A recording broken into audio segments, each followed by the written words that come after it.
que é uma câmara técnica que escreveu um manual de enfrentamento da pandemia aí para gestante puérpera. É um prazer estar aqui com vocês hoje, nessa manhã, para a gente conseguir discutir esse caso. Eu estou aqui acompanhada pela Silvana, que vai se apresentar também.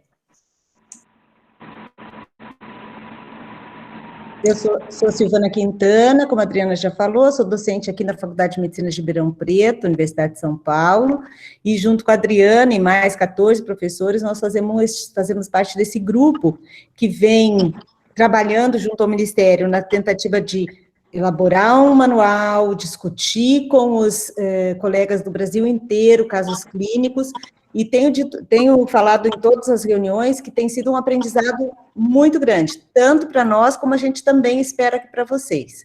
Então, eu acho que a gente pode começar o caso, né, e vamos tentar ver aí o que a gente consegue aprender também desse caso que a gente tem hoje.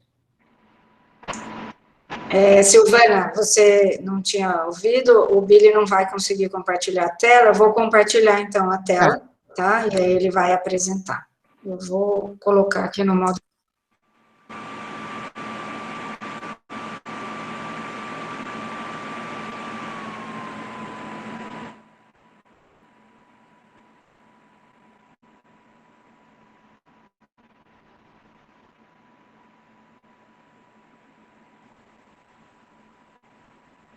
Isso, então. Pode começar já?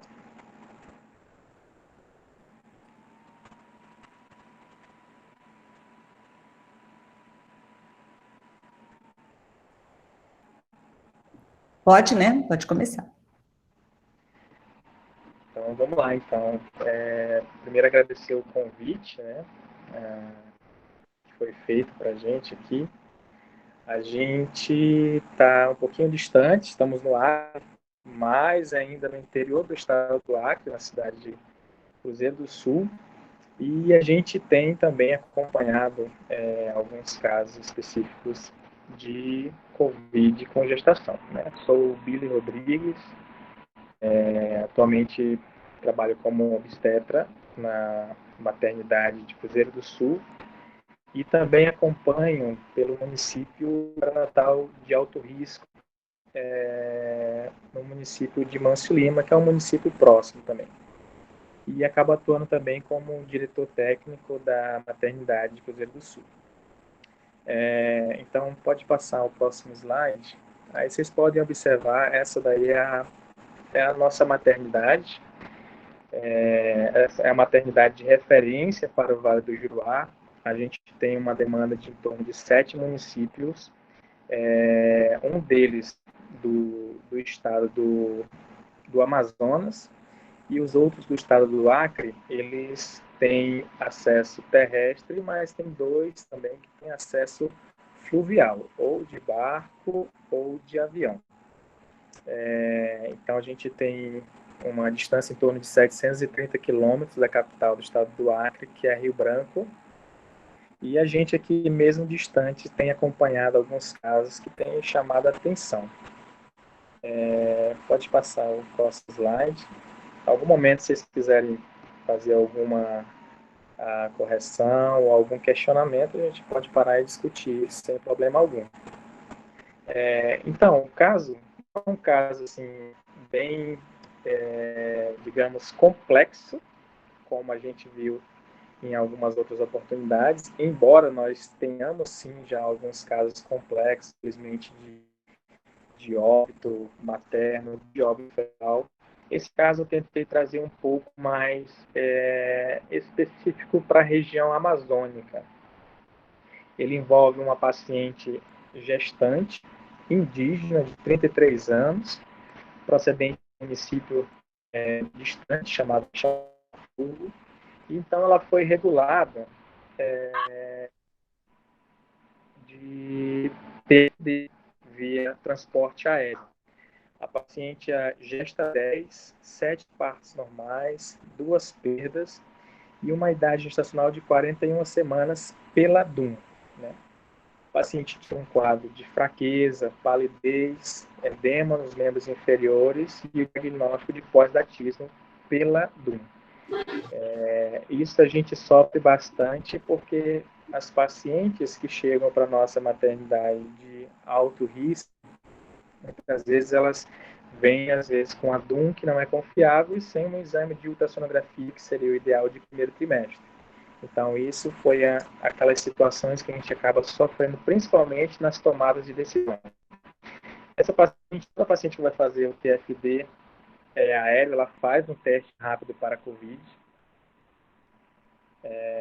Ela faz um teste rápido para a COVID. Saiu aqui, tá. Faz um teste rápido para a COVID, então deu negativo. Ela foi admitida, então, no dia 5 de março, na nossa maternidade.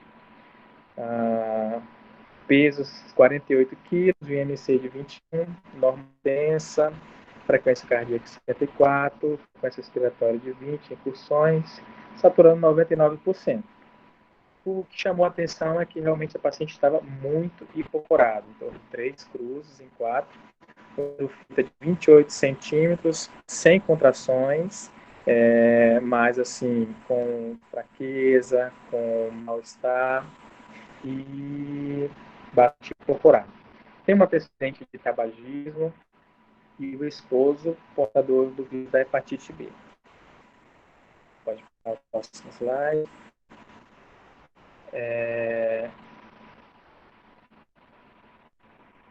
O exame de admissão do mesmo dia foi identificada a hemoglobina de 2,9, hematócrito de 9,6, plaquetas de 300 mil. Então, a gente já estava com um quadro de anemia severa, anemia grave. Foi solicitado, no caso, a primeira ultrassonografia nessa gestação, que foi somente a obstétrica, e com uma idade gestacional de 33 semanas e 2 dias, um peso fetal estimado de 2,8 kg, um oligoâmio, 4,2 centímetros, e foi, então, observado na ultrassonografia e se tratava de um grave, e tinha indicado que tinha o núcleo de osso Brasil, então já não era tão prematuro assim. Bom, a paciente foi iniciada a estabilização dela, e nessa dúvida, é prematuro realmente, é pós-data, optou, claro, primeiro corrigir a questão da anemia, 2 anos concentrados de sangue, e iniciar a maturação pulmonar, pensando de repente ser um bebê prematuro. A paciente não tinha histórico de sangramento, a placenta era normo-inserida, não tinha picos hipertensivos para pensar em sangramento por descolamento de placenta, mas provavelmente a gente estava se dando um quadro de anemia crônica. E bem intenso o quadro de anemia dessa paciente. Então, foi iniciado, nesse caso, a transfusão e depois a maturação pulmonar. No dia pós-transfusional, no caso, no dia 6, a hemoglobina foi para 5,7, a hematocrit 17,5, os leucos 14.400, neutrófilos 87%, e as plaquetas 253 mil. Proteínas totais, albumina, globulina estavam abaixo dos valores de referência, solicitado um EAS também com 20 leucos por campo, sem presença de proteínas. Foi então administrada a segunda dose do corticoide e, digamos assim, a paciente começou a ter uma leve melhora do quadro. Pode passar.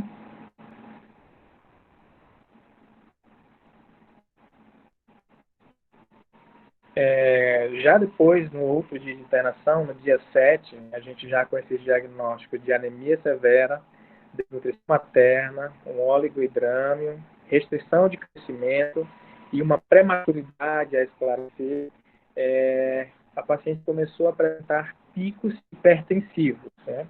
Aí está citado 180 por 100, mas chegou a fazer 180 por 110, 190 por 110, então foi administrada hidralazina, a questão do sulfato de magnésio também, até pensando na questão de neuroproteção também. E, além disso, a paciente começou a entrar em um trabalho de parto, apresentou contrações esparsas E ao exame, a plantonista percebeu que já estava com 3 para 4 centímetros de dilatação, colo grosso, posterior, e fica aquela questão de uma bolsa íntegra ou, de repente, uma insuficiência placentária que pudesse estar causando o oligoama. Feito, então, as 2 doses de corticoide, foi preciso 3 transfusões sanguíneas, e aí foi quando foi solicitado um Doppler para essa paciente. Peso fetal estimado de 1.790, ou seja, há uma discrepância, mas sabemos que existe o percentil, depende também da parte examinador. Uma idade gestacional de 31 semanas, 4,3, e o Willa acabou baixando para 2 centímetros. No Doppler foi identificado uma sensibilização fetal, e o BCF aumentado, taquicárdico. Foi feita uma cardiotocografia também, que observou-se que existia um padrão comprimido, e então, depois a paciente da taquicardia acabou evoluindo para uma bradicardia.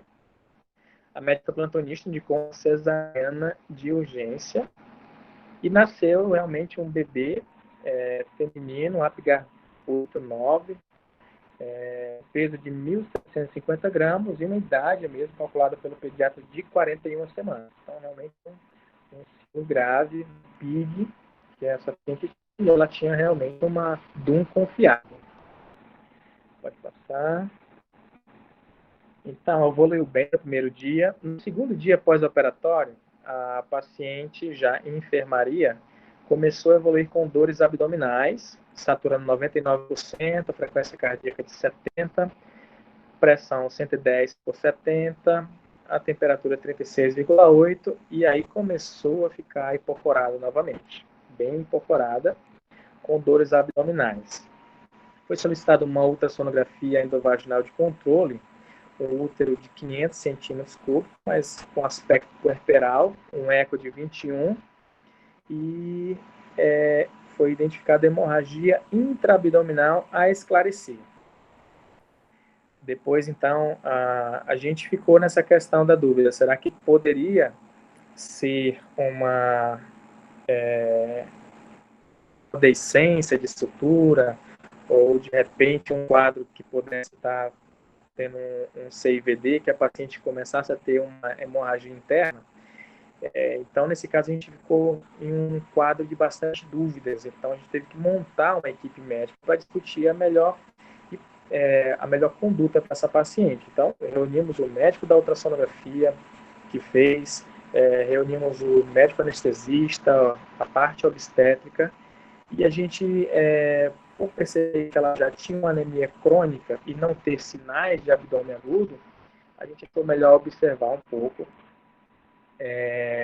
administramos mais sangue para a paciente, e quando foi umas 2, 3 horas depois, a paciente começou uma hemorragia pós-parto com sangramento com coágulos em grande quantidade. Então, decidimos em não fazer nenhuma reabordagem cirúrgica, instalamos o protocolo de hemorragia pós-parto e também entramos com um esquema tríplice para essa paciente. Estamos com várias medicações e a paciente acabou tendo uma melhora do quadro clínico. Pode passar. Depois, então, no terceiro dia pós-parto cesariana, uma melhora do quadro álgico, estável hemodinamicamente, as proteínas totais, albumina, globulina ainda em percentil baixo. A hemoglobina, então, foi para 6,9, hematócrito 20,3, evolui satisfatoriamente, e a gente tinha entrado, então, com um esquema tríplice para paciente, começamos a manter esse esquema para paciente.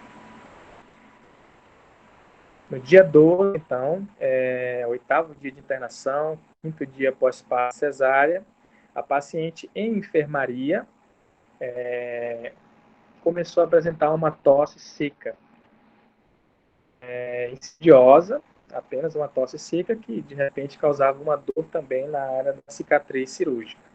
Mas sinais vitais estáveis, frequência respiratória 17, temperatura axilar de 36,6, pressão 120 por 70. No dia 13, então, o novo hemograma, hemoglobina de 7,1, hematócrito de 21,7, os leucos 12 mil, plaquetas 218 mil. A tosse começou a ficar persistente e aí apareceu, então, uma febre, uma rinorreia e uma queixa de cefaleia. Foi realizado, então, o SUAB, deu IgM positivo para a Covid-19 e a gente acabou encaminhando ela para um setor específico que a gente tem na nossa maternidade para essas pacientes com quadro de Covid. Então, ela já ficou aos cuidados já do setor Covid, é um lugar que a gente tem dentro da maternidade mesmo. E aí começamos a acompanhar ela melhor. Começou então a ter a febre de 38,3 e baixou um pouquinho a saturação para 95%, mas melhorou bem com o oxigênio. Foi administrado algumas medicações, a ivermectina, até mesmo pela questão de antiparasitário, ela tinha os eosinófilos bastante aumentado também, a gente acabou fazendo um tratamento conjunto.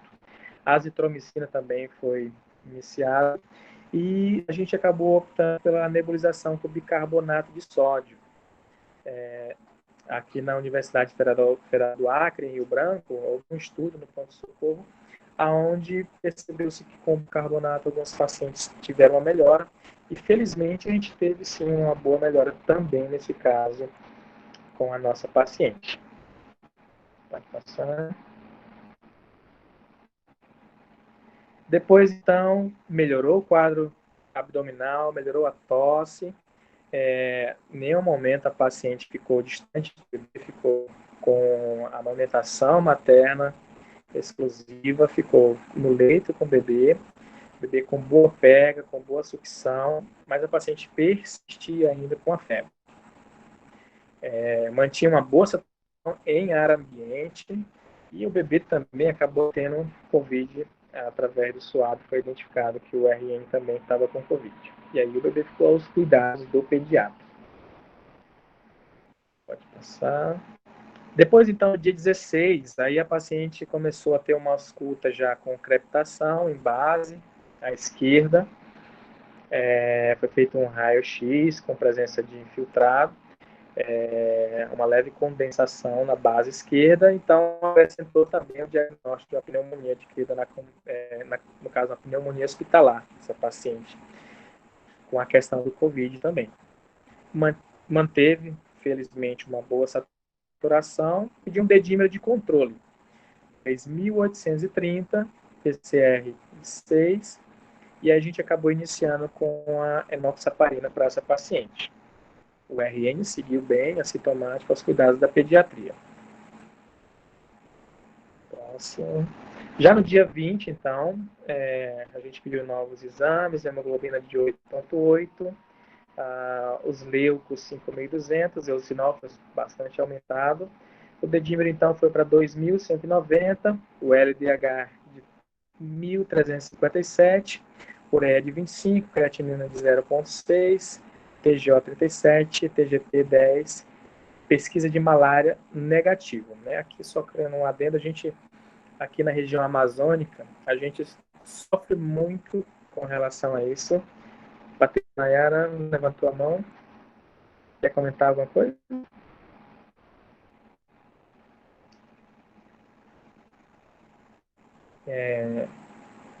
Então, só concluindo aqui, enquanto a Nayara fala, a gente tem muita questão de endemias aqui. Né? A gente está no meio de uma pandemia, mas a gente acaba sofrendo também com as nossas endemias. Aqui a gente tem um alto índice de malária, um alto índice de dengue, e a questão da zika e chikungunya também chegaram bastante agora na nossa região. Então, isso a gente tem sempre que descartar o quadro de malária. Alguém vai querer falar? Ou pode continuar?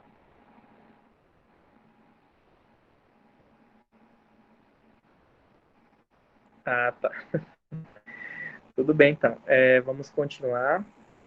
Próximo, dia 26, dedímero 2.490, Melhorou o quadro da anemia, hemoglobina 9,3, TAP e coagulograma vieram sem a normalidade, e o AAS começou a apresentar proteínas, 2 cruzes, com 6 leucos por campo. No dia 28 de março, então, a paciente melhorou bastante, a gente acabou liberando ela do setor COVID, caminhamos para a clínica de obstetrícia, então ficou aos cuidados da enfermaria clínica e ficamos monitorando essa questão do dedímero, e claro que ela tinha o esquema tríplice também para continuar. A gente acabou mantendo ela na enfermaria fazendo o Clexane junto com o esquema tríplice para pneumonia. No dia 29, a paciente assintomática, daí então ela só esteve assintomática, um dos dedímeros acabou vindo de 10 mil, então a gente ficou meio assustado com isso, de repente um erro de laboratório, mas a gente manteve a questão da enoxaparina, acrescentamos S também. O médico plantonista tinha indicado até mesmo a questão do xarelto, mas isso a gente sofre muito com isso, ou às vezes não conseguir as medicações, e a paciente indígena às vezes não ter as condições para poder conseguir as medicações. E pedimos para a paciente deambular, né? Deambular bastante, caminhar pelos corredores. Então, assim ela fez, e a gente concluiu, então, o esquema antibiótico da paciente. Pode passar. No dia 31, então, o dedímero foi para 2010, paciente assintomática, deambulando, a gente manteve ainda a questão do Clexane.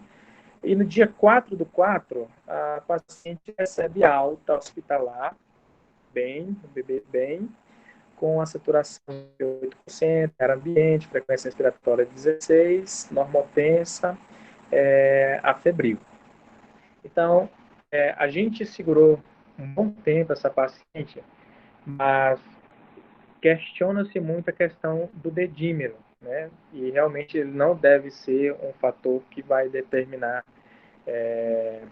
números para poder saber se ela vai ter um caso de trombose ou não. Mas o que a gente ficou muito medo, que a gente tem, essa paciente ela é de muito longe, ela veio de transporte aéreo, a gente sabe que o transporte aéreo também às vezes pode contribuir para algum certo grau em pacientes para trombose, e a gente acabou cuidando um pouquinho mais por saber que ela não teria um acesso tão rápido à saúde se houvesse alguma complicação nesse período pós-Covid.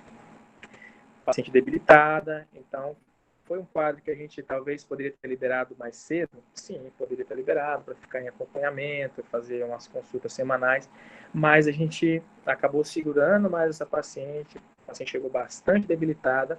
A gente até não entende como ela não fez formas graves de Covid. A gente não chegou até a discutir, de repente, que ela poderia precisar de uma UTI.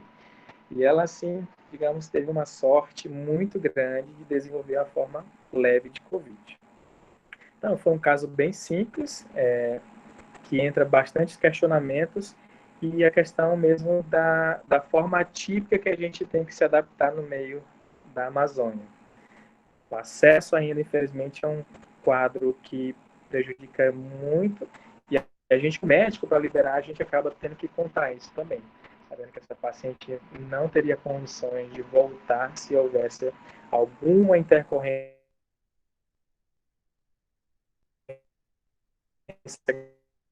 grave. Acho que era mais ou menos esse caso que a gente queria passar para vocês. Billy, parabéns pela apresentação, pela condução aí do caso. Realmente é um desafio trabalhar com população indígena, a gente entende essas particularidades e deve ser bastante angustiante, né, porque essa paciente acaba não fazendo pré-natal, a gente deixa de fazer alguns diagnósticos importantes e algumas correções que a gente poderia ter evitado ela chegar numa anemia tão grave, né, no momento do parto. Sem dúvida, essa questão de deslocamento é um fator muito importante, né, eu acho que vocês estão de parabéns, manter a paciente internada, voltar a aldeia, ia dificultar muito esse tratamento final aí dela. E aí agora a gente vai começar a discutir com vocês alguns pontos que a gente coloca no manual em relação a diagnósticos e algumas coisas, tá bom? Silvana, você quer começar contando alguma coisa? Querem que eu volte com a apresentação? Vocês me avisam. Não, o caso é bastante interessante, e em alguns aspectos, né, bem assustador, né? Porque uma paciente que chega para a gente com 2,9 de hemoglobina, a gente fica muito, muito, muito preocupado, e a gente, de repente, entra em contato com uma realidade, né, desse Brasilzão, que ainda tem tantas dificuldades como a que você mostrou aqui para a gente nesse caso, né? Então, eu fiquei aqui imaginando, e aí eu pensei a mesma coisa que você. Estranha essa paciente, felizmente, também pela conduta, não evoluiu para um caso grave, né?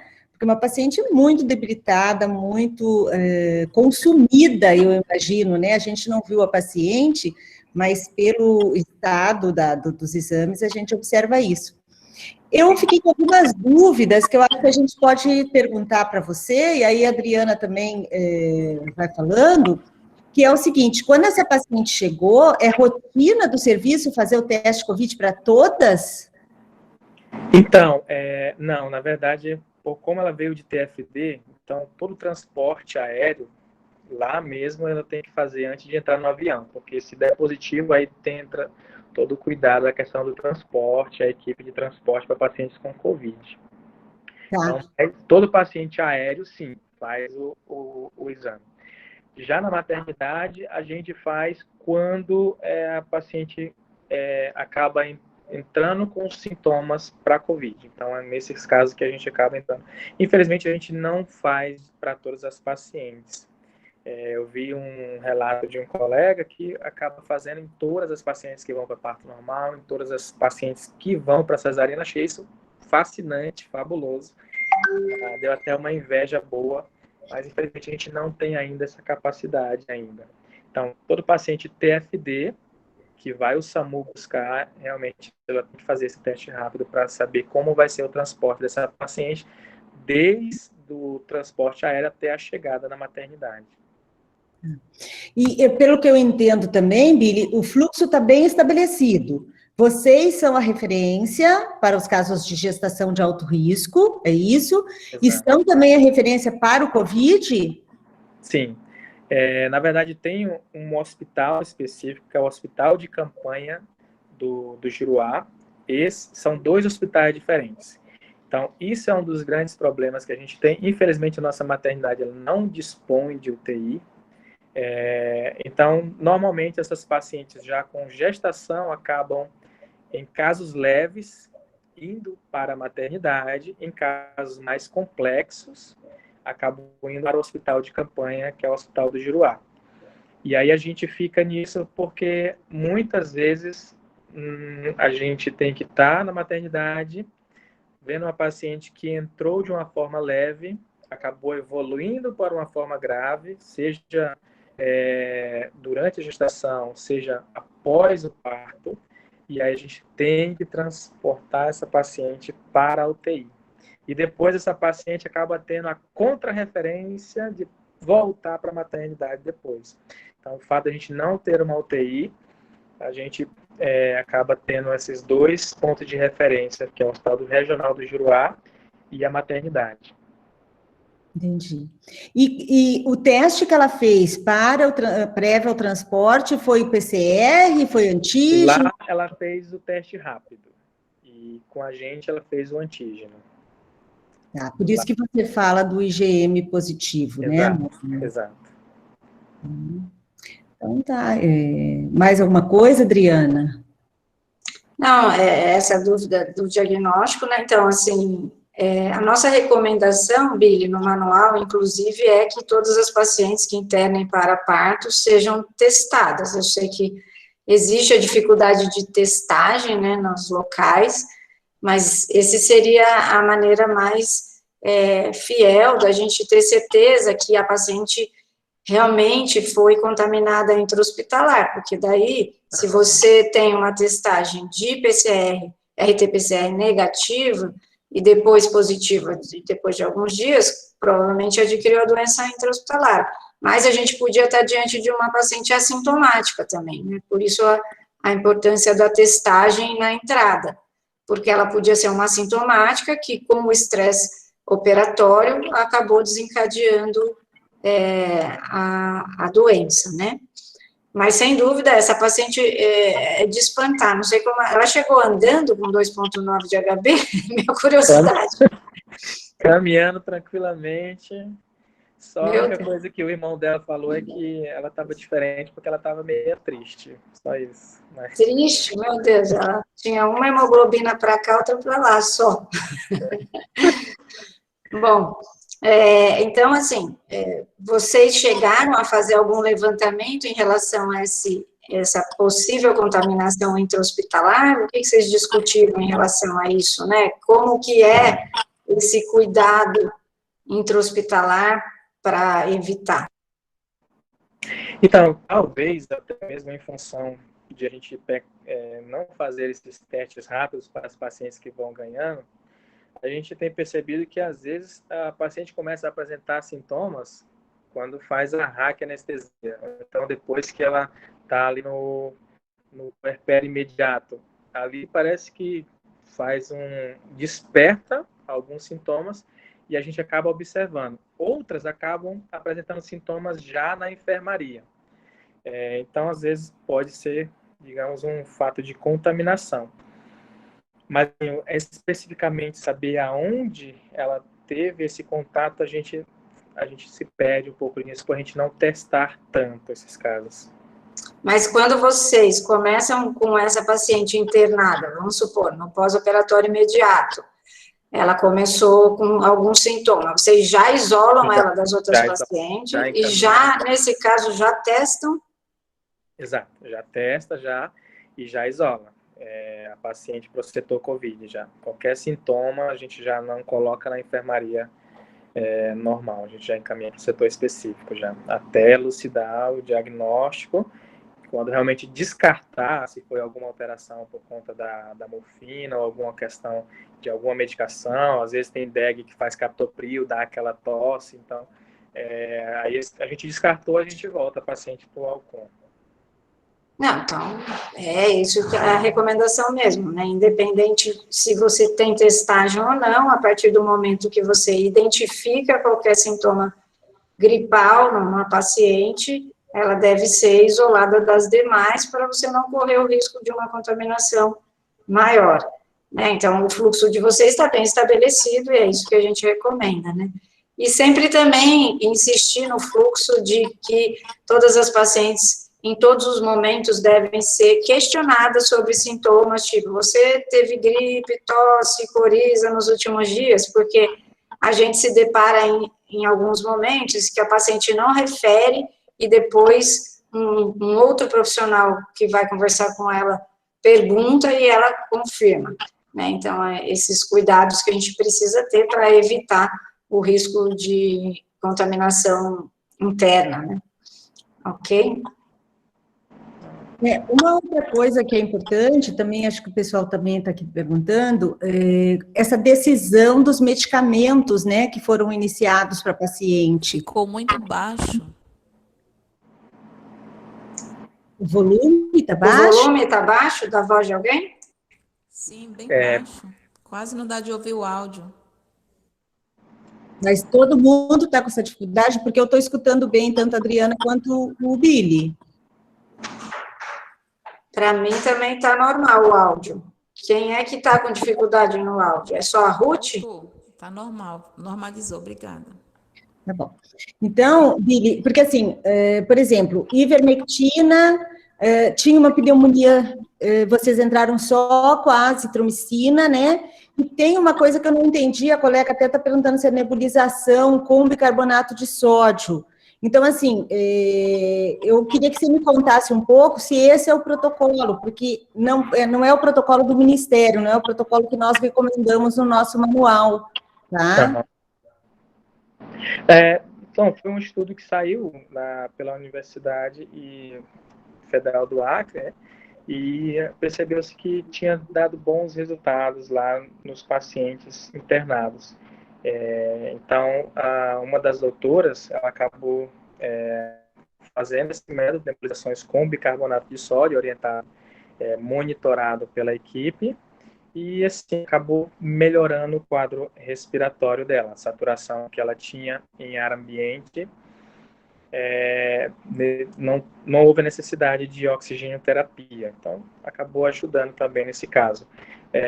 Não é determinado como protocolo, assim, a gente ainda tem algumas divergências entre os profissionais, então alguns utilizam algumas medicações, outros não utilizam, então ainda há sim uma divergência, não tem ainda, infelizmente, um protocolo bem estabelecido com relação a isso. Então alguns médicos padronizam uma conduta, outros padronizam outra, e aí a gente vai se adaptando. Billy, só para deixar claro, você colocou que ela fez esquema tríplice de antibiótico. Quais são os antibióticos? Ela fez gentamicina, cefalotina e metronidazol. Naquele processo de a gente pensar que de repente ela poderia entrar numa sepse, a cirurgia dela foi bastante demorada, sangrou bastante também, e aí pensando de repente ela poder evoluir com uma sepse, a gente entrou com um esquema tríplice também. O paciente estava bastante imunodeprimida e a gente não descartava que poderia existir a possibilidade de ter que reabordar ela. Então, na verdade, ela estava com o esquema tríplice e quando positivou para a Covid, vocês só associaram mais a azitromicina. Isso precisa ficar claro, porque a azitromicina pura não daria uma cobertura ideal no caso de uma... Na verdade, o esquema tríplice foi antes mesmo da Covid, né? Foi naquela questão pós-operatória mesmo, da complicação que ela teve. Ela já vinha fazendo, então a gente a manteve por 14 dias. Isso também fez com que ela ficasse mais tempo internada também. Então, aproveitando só que é bastante interessante, a gente vê a parte endêmica também, vocês fizeram o teste para malária, lógico, é uma endemia na região de vocês, eu acho que tem que fazer diagnóstico diferencial, sim. E vocês fazem também teste para zika e dengue? Ou dengue? Sim, tem a sorologia também para zika e para dengue, que é ofertada pelo município, mas a nossa grande realidade, uma das nossas grandes dificuldades aqui no Juruá é justamente a falta de assistência à gestação de alto risco. Infelizmente, a gente peca bastante. A gente tem pouquíssimos profissionais para uma alta demanda, então são vários municípios que acabam migrando para cá. E para vocês terem ideia, a gente tem um médico que faz um pré-natal de alto risco no município pequeno, que é Márcio Lima, e outro médico que faz na cidade de Cruzeiro do Sul, que está afastado por problemas de saúde. Então, quando não se tem um pré-natal de alto risco, acaba sendo conduzido pela parte da enfermagem de baixo risco. A gente aumentou bastante a assistência da enfermagem, mas a parte de alto risco acabou sobrando um pouquinho para a parte da enfermagem e acaba repercutindo mais ainda na parte da emergência dos plantões. Então, a gente acaba recebendo o que seria o pré-natal de alto risco também nos nossos plantões.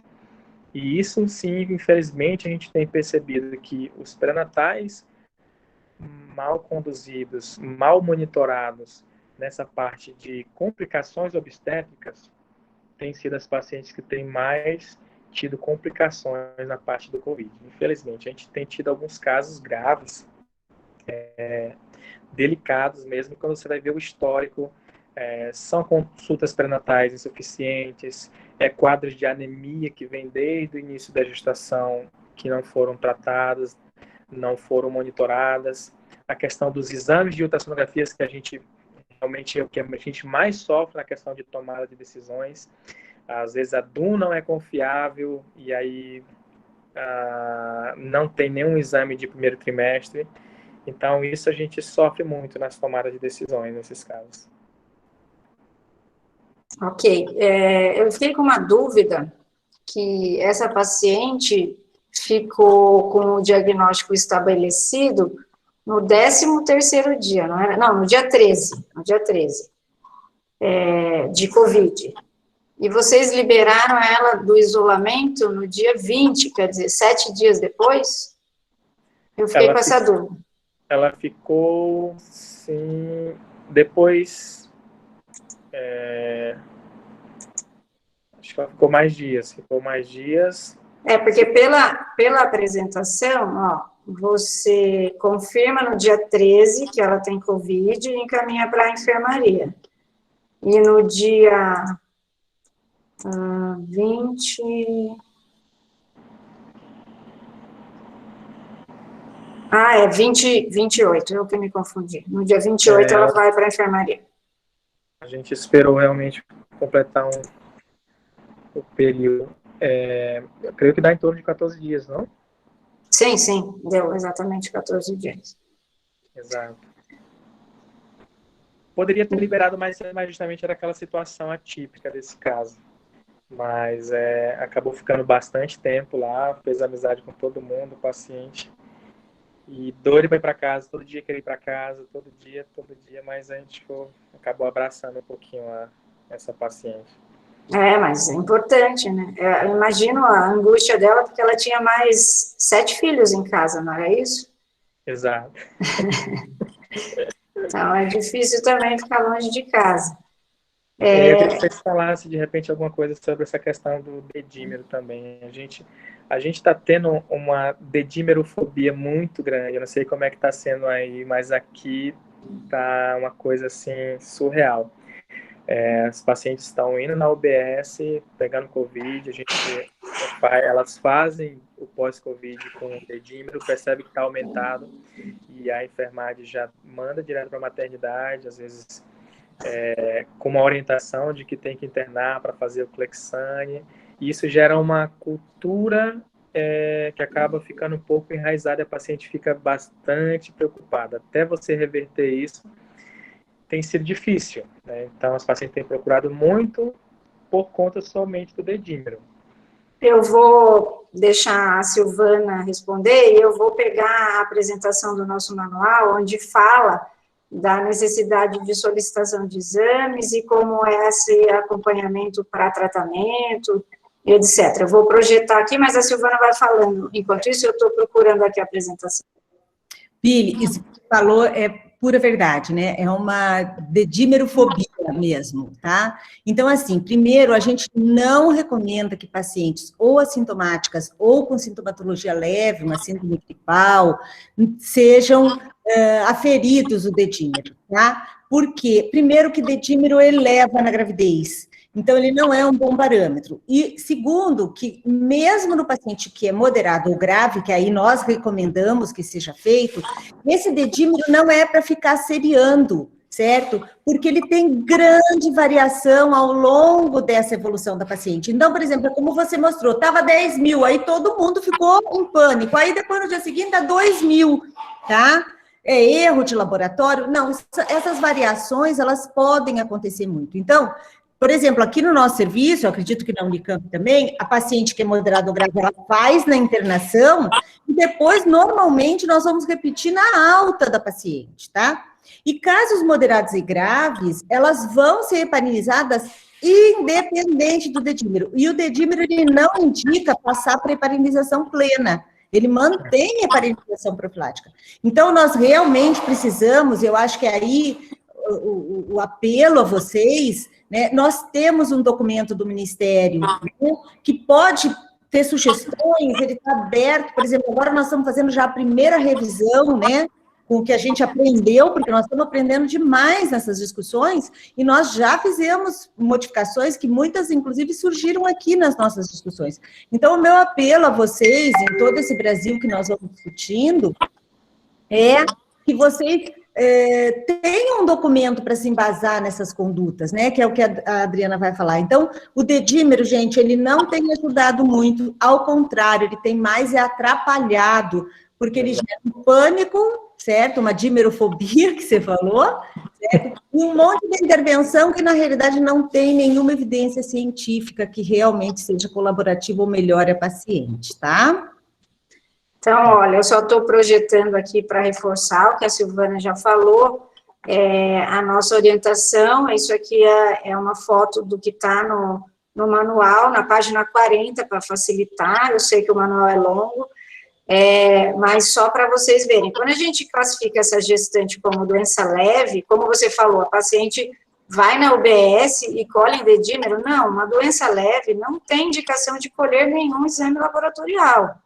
Então, na doença leve, que a paciente tem sinais e sintomas gripais, se ela chegar até a unidade, até 48 horas do início do quadro, a orientação é entrar com o Zitamivir como diagnóstico diferencial para influenza, né, a gente não pode deixar de fazer isso, e orientar só medidas de suporte, quer dizer, a paciente se alimentar bem, se hidratar bem, tomar antitérmico, analgésico para dor, e o mais importante, né, manter essa paciente vigiada, alguém precisa monitorar essa paciente, quer dizer, falar com ela a cada 2 dias, a cada 3 dias no máximo, no período entre 7 e 10 dias, né, que seria a fase mais crítica aí de aparecimento de sintoma mais grave, para que a gente veja se ela não está tendo evolução desse estágio para um estágio moderado, tá? Então, na fase inicial, não tem que colher exame nenhum. Então, esse dedímero não tem que ser colhido via UBS, né? A indicação de colher exames são para as pacientes que já seriam um quadro moderado da doença, né? Essa sim, você vai precisar colher todos os exames, e o dedímero faz parte disso, e essa você vai ter que dar um suporte maior com antibiótico. E nos casos em que as pacientes têm indicação de internação, que vão estar hospitalizadas, porque são casos moderados, a gente já indica a utilização de anticoagulação, que seria a enoxaparina, né? Não, a gente não se baseia no dedímero. O dedímero, como a Silvana disse, na gestação ele é aumentado, além disso, essa paciente foi politransfundida, que seria um outro fator para ela alterar dedímero, entendeu? Então, ela tinha vários fatores que poderiam mexer nesses valores. Então, não tem por que você ficar rastreando e nem seguindo com isso, tá bem? Então, assim, só para facilitar, isso tudo a gente deixa no manual, a gente só está fazendo atualização das coisas que a gente considera que são importantes, porque ao longo da pandemia, algumas condutas foram melhorando, a gente foi manejando de maneira mais adequada a doença, e aí a gente necessita, sim, de atualizações para isso, ok? Daí, nos casos de pacientes graves, ela vai fazer o mesmo rol de exames e vai estar normalmente, por causa da saturação ou da gasometria, em ambiente de UTI. E por quanto tempo vocês estão recomendando praticamente a profilaxia?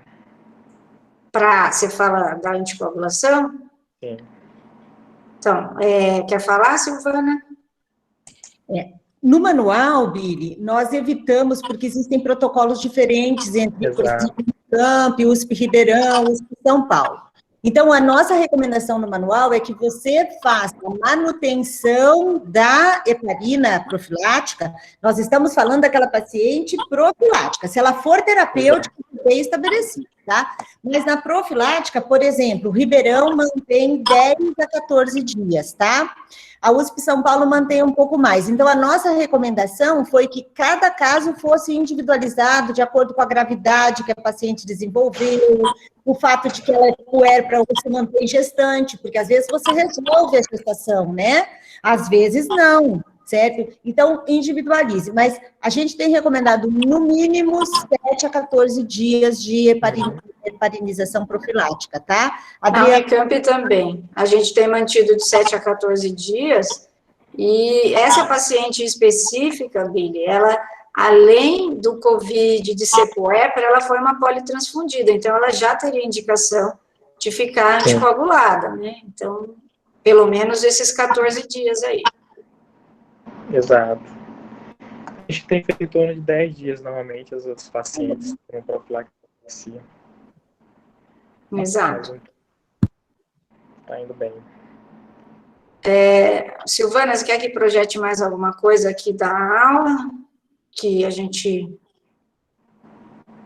Isso, né?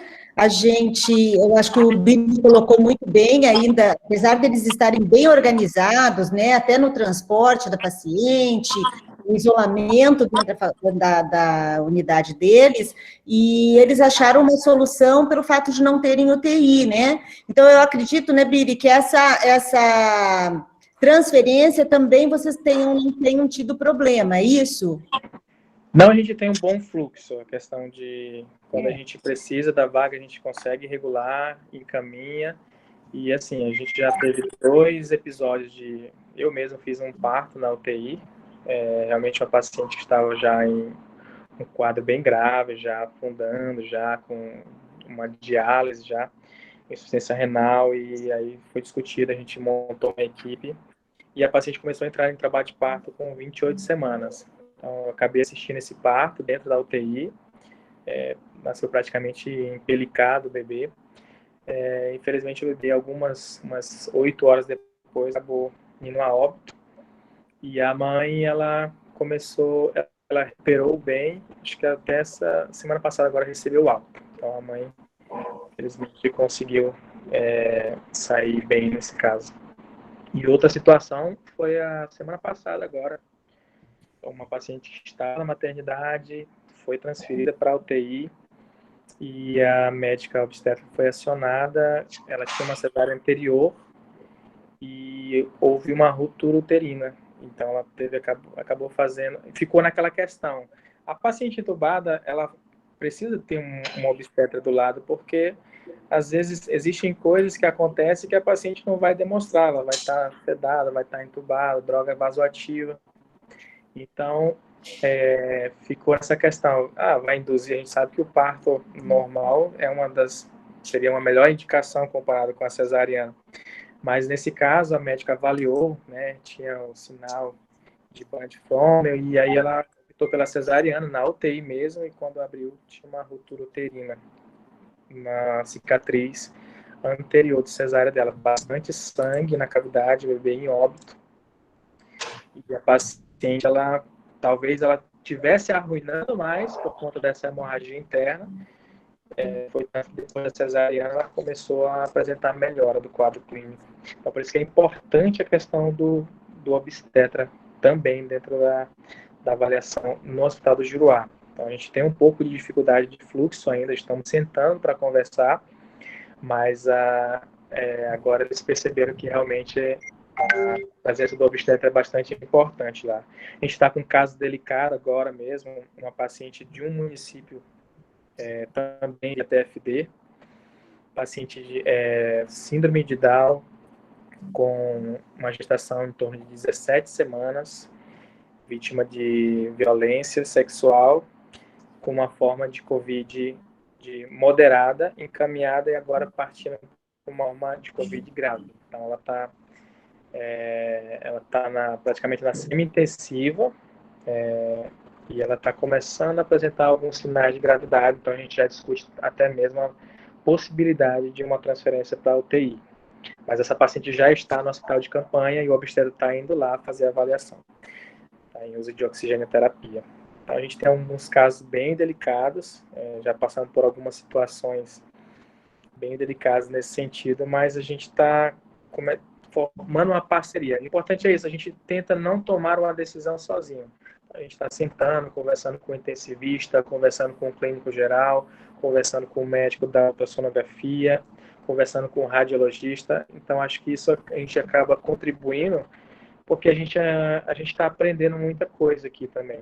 Então... a gente tem justamente debatido nesse ponto, né, que a pandemia teve esse ponto positivo, que foi essa maior comunicação entre a obstetrícia com a terapia intensiva e com as outras especialidades, né, e eles enxergarem a necessidade da gestante sempre ter um olhar obstétrico, né, nos casos críticos. Isso sempre foi uma grande briga, principalmente para a gente que trabalha com morte materna, neonismo materno, sempre insistindo nessa proximidade. Eu acho que o Covid está auxiliando nisso, né?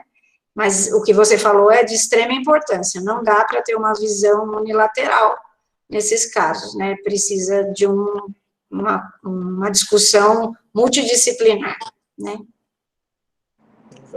Então, eu projetei esse slide de indicações de internação em UTI, também essas indicações estão no nosso manual, para auxiliar vocês, e a questão dessa paciente, né, essa gestante que você comentou agora, 17 semanas, está piorando o quadro, lembrando que no manual a gente também tem imagens para facilitar, caso seja necessário você pronar essa gestante, se ela precisar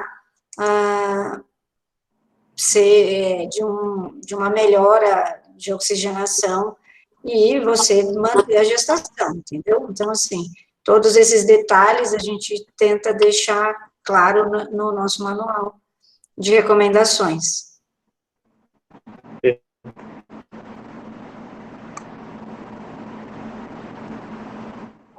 Alguém mais, gente, quer fazer alguma pergunta, alguma consideração, para compartilhar alguma outra experiência? O pessoal que está nos assistindo, acompanhando.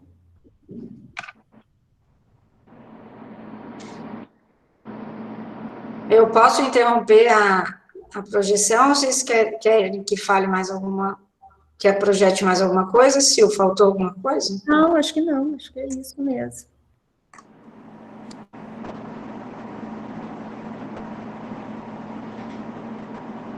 Na realidade, o nosso tempo está se encerrando, né? Então, se ninguém tiver nenhuma consideração, a Maria Gerlívia está parabenizando, o Billy, a Neide também, tá?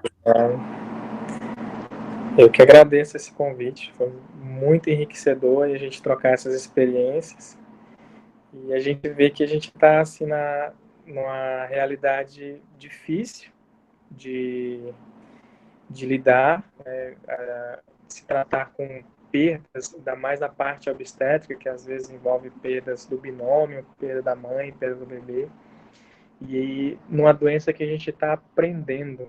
Então, são muitos desafios, e a gente realmente precisa estar em sintonia, saber o que está acontecendo lá no sul, o que está acontecendo nos centros maiores, para a gente poder também adaptar a nossa realidade aqui também.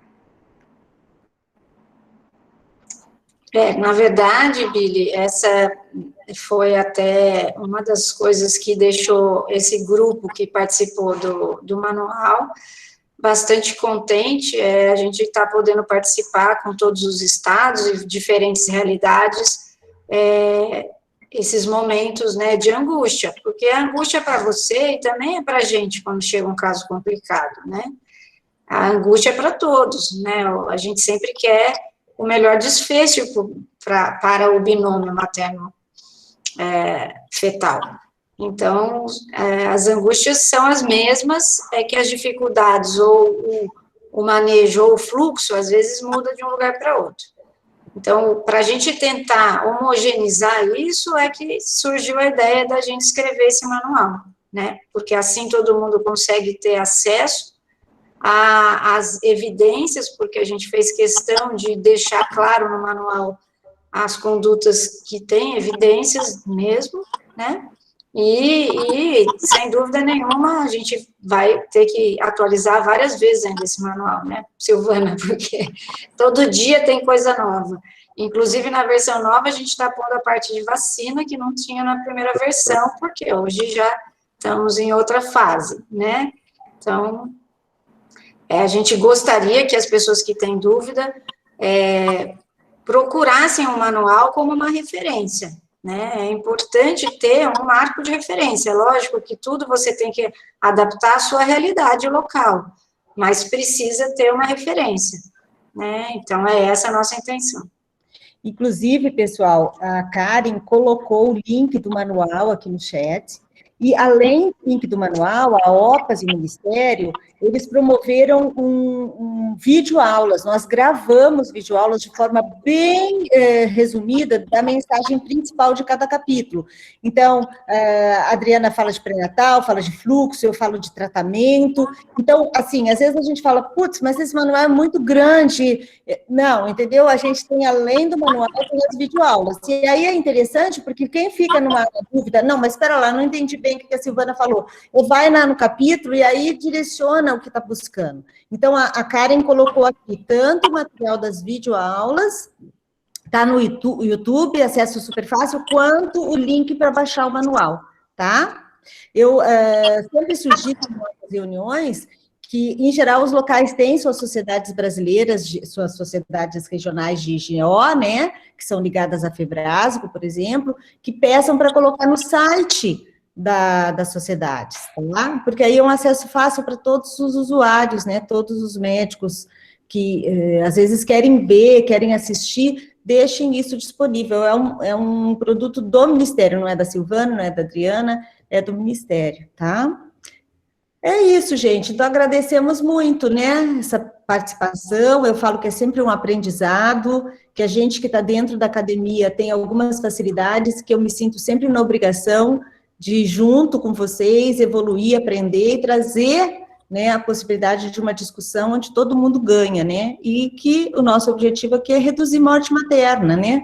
Hoje o foco é Covid, né, mas a gente fazendo uma rede, nós vamos estar nos preparando para qualquer batalha dessas para reduzir morte materna. Tá? Sem dúvida nenhuma, né? Então, agradecer de estar aqui com vocês essa manhã e poder ter compartilhado. Como a Silvana disse, a gente sempre aprende, veja que se não fossem essas lives, a gente não estaria tendo esse contato tão próximo com as populações indígenas, que a gente está tendo essa oportunidade pelo distanciamento, né, geográfico nosso. A gente está em São Paulo, então a gente sabe que existe, que tem muitas dificuldades com essas populações, mas é bom a gente aprende muito quando vocês trazem esses casos para a gente, né, conseguir enxergar a dificuldade nesse enfrentamento. Mas está de parabéns, Billy, só precisa reforçar aí com a equipe para essa proximidade obstetrícia-UTI, que sem dúvida é fundamental nesse momento, e para todos, né, como a Silvana disse, hoje a gente está discutindo Covid, mas, na verdade, esse grupo também é bastante envolvido em relação à redução de morte materna no geral, né, todas as causas, sepse, hipertensão, hemorragia, e atualmente Covid. Muito bom, então, eu agradeço, viu, esse convite, e a gente está às ordens aqui, mesmo distante aqui, a gente está lutando aqui contra essa pandemia, e qualquer coisa que vocês precisarem, contato com a gente, alguma coisa assim, a gente está à disposição, viu? E a gente também. A gente também. Fiquem à vontade, tá bom? Foi um prazer, bom dia a todos, a gente já vai se despedindo. Tchau, tchau, gente. Tchau, tchau. Obrigado.